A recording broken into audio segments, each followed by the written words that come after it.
আসসালামু আলাইকুম। আশা করি আমার ভাই বোনেরা ভালো আছেন। আলহামদুলিল্লাহ ভালোই আছেন না, আমরাও ভালো আছি আল্লাহর রহমতে, আপনাদের দোয়ায়। আজকের মতো একটা নতুন ভিডিও শুরু করে দিলাম। এই যে পেঁয়াজ কাঁচামরিচ কেটে নিচ্ছি, আর পেঁপে কেটে ধুয়ে পরিষ্কার করে একটু ভাপ দিয়ে নিচ্ছি, হালকা ভাপ দিয়ে নিচ্ছি। এই যে বাতি করবো, দেখতে থাকেন, সাথে থাকেন। ভিডিও ভালো লাগলে সাবস্ক্রাইব, লাইক, শেয়ার, কমেন্ট করবেন। দেখতে থাকেন। তেল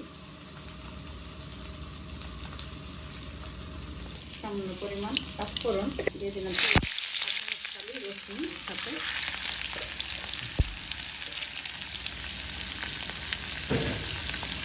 দিয়ে দেব লবণ,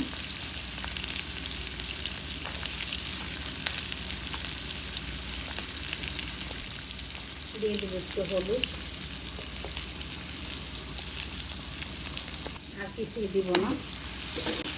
একটু ভাজা ভাজা হোক, তারপরে পেঁপে দিয়ে দিব। গোটা কাঁচামরিচ আর পেঁপে অল্প আগে ভেজে নেব বাটিটা।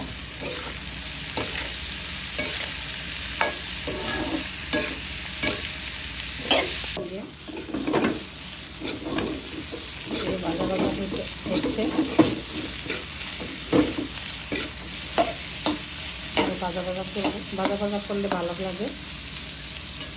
হয়ে গেল ভাজি, ভাজা ভাজা বানিয়ে খেয়ে দেখবেন, ভুল হয়ে যায়। এভাবে বানিয়ে খেয়ে দেখবেন, অনেকে ভালো লাগবে। ভাজা ভাজা করে পেঁপে একটু সিদ্ধ করে বাদ দিয়ে পানিটা ফেলে দিবেন। দিয়ে দিব ধনিয়া পাতা অল্প সামান্য পরিমাণ। এতক্ষণ সাথে থাকার জন্য অনেক অনেক ধন্যবাদ আমার ভাই বোনেরা, মা খালামণিরা। আজকের মতো এখানে বিদায় নিব। যদি ভিডিও ভালো লেগে থাকতো সাবস্ক্রাইব, লাইক, শেয়ার, কমেন্ট করবেন। একটা লাইক দিয়ে ভিডিও শুরু করুন। আল্লাহ হাফেজ।